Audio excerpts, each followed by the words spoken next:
各位觀眾、各位聽眾，大家好，歡迎嚟到曼城 Tommy 滔滔不絕。我好耐冇出過片啦，點解一出片就影住隻飛機翼呢？大家繼續睇片睇落去啦。各位觀眾、各位聽眾，大家好，歡迎嚟到曼城 Tommy 滔滔不絕。我哋呢個 YouTube channel 就係講曼城嘅故事，講車、講巴士，亦可以講生活。係啦，大家除咗可以 subscribe、like、share and comment， 鍾意嘅話可以用 Super Thanks 去請我食杯雪糕，又或者請我飲杯咖啡都得㗎。仲有睇廣告支持我哋。好啦，大家一齊嚟睇片啦 Let's go！ 今日曼城 Tommy 要同大家講嘅故事呢，就係呢個巴黎嘅艾菲爾鐵塔啦。背後究竟有一個乜嘢嘅愛情故事呢？首先呢，歷史推回去返1889年啊，巴黎曾經舉行咗世界博覽會喎。哇，原來100幾200年前呢已經有呢個世界博覽會啊。咁呢，巴黎政府呢就決定喺巴黎路做一座標誌性嘅建築物嚟紀念呢一次嘅會議啊，而起呢一個鐵塔嗰個建築家就係叫做艾菲爾啦。艾菲爾出生於1832年，咁佢細個嘅時候咧，就已經對建築咧好有興趣嘅。當時啦，咁啊係冇咩積木啊，冇 Lego 嗰啲玩具啊嘛，所以佢自己會中意喺屋企嗰啲後花園度咧，揾啲泥啊，揾啲樹枝啊，小木頭咧，去搭建咧一座座嘅小型嘅橋梁啊、建築物啊嘅模型咁樣。但係就經常玩到成身都污糟邋遢同埋泥。咁佢大個之後咧，即係成長嘅時候咧，就將所有嘅精力咧都擺咗喺建築學上邊。但係咧，由於咧佢對學習啊就唔上心啊，即係可能而家我哋所謂嘅過度活躍症啊，或者係讀寫障礙症啦，以前係冇呢啲 term 噶嘛。但係一啲聰明嘅小朋友咧，就唔一定要靠讀書啊，或者要靠考試啊，先至去攞到好嘅成績，先證明佢嘅成就啊嘛。咁呢位艾菲爾先生咧，可能細個嘅興趣啊，同埋佢嘅 DNA 咧，已經對建築啊係好有興趣，所以咧佢就細個中意玩呢啲模型嘢啦。艾菲爾到咗中學畢業咧，由於咧佢嗰個學習嘅成績咧係不佳啊，咁就考唔到入當時嗰啲建築嗰啲理工大學啊，或者係相關嗰啲大學學位啦。咁佢所以就由於冇大學畢業啊，冇大學肯收佢啊，咁佢就覺得好灰心、好難過，甚至都唔知道點樣去實踐佢自己嘅夢想添。成長中嘅艾菲爾先生咧，終於遇上佢嘅愛人，佢嘅愛人就叫瑪格麗啊。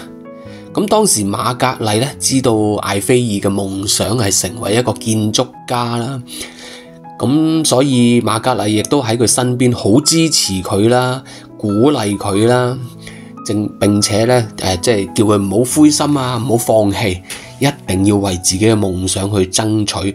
最重要嘅有一句說話就係瑪格麗對艾菲爾講啊，你咧一定會成為一名建築工程設計師，而且你嘅設計、你嘅建築咧係一定係世界聞名嘅。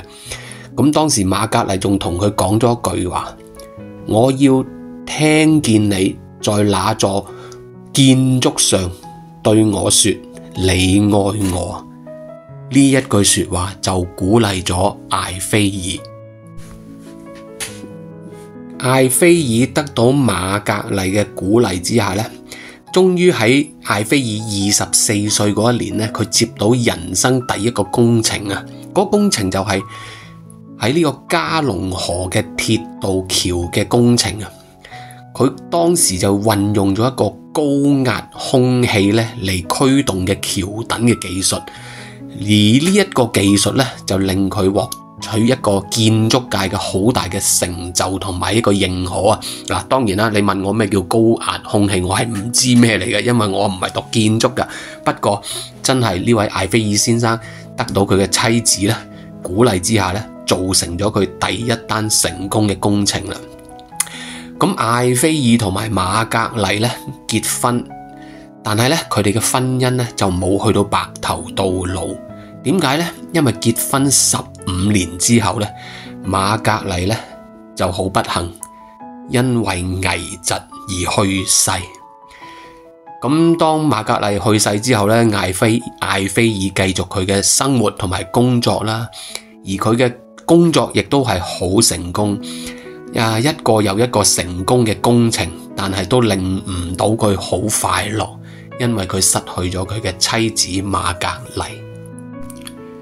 艾菲爾一直記住佢同瑪格麗嗰個承諾啊，就係要起一個好高嘅建築物，而喺建築物嘅頂部咧，向瑪格麗講一聲我愛你。最終艾菲爾真係憑住佢嘅毅力，對妻子嗰種嘅承諾，同埋佢嗰種建築嘅才華同埋技能咧，就建成咗呢個今時今日嘅艾菲爾鐵塔啦。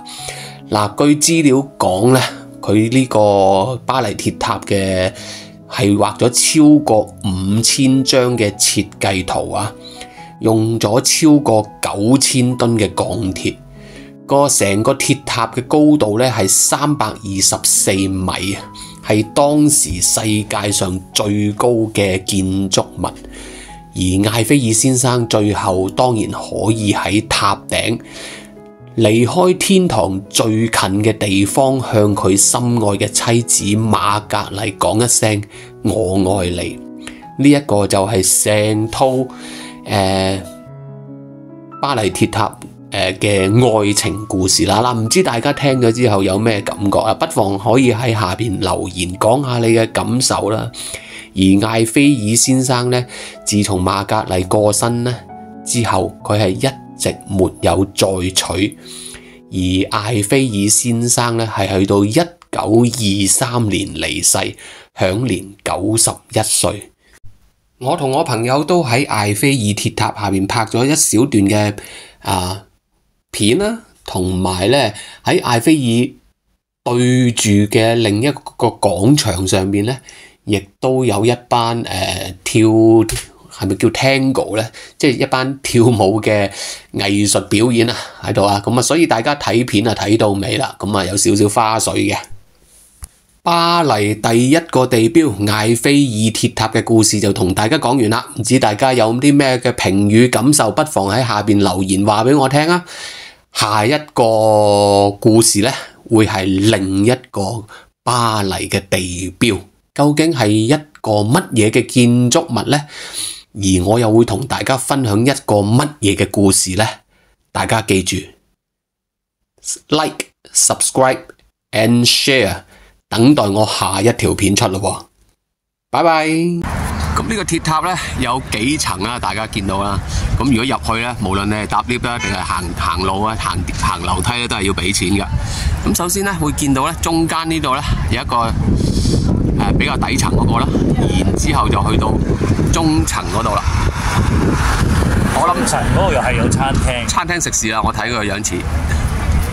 然之後呢，好垂直嗰度，不過頭先見到啊，有個 lift 咧係可以上到最塔嘅塔頂㗎。塔頂有個觀光台嘅，係啦，嗰個觀光台啊，朋友就話俾我聽啦，當然啦，做呢啲行為咧係全部要俾錢㗎。咁所以由於我係窮遊特種兵咧，所以我係只宜遠觀啊，不宜褻玩啊。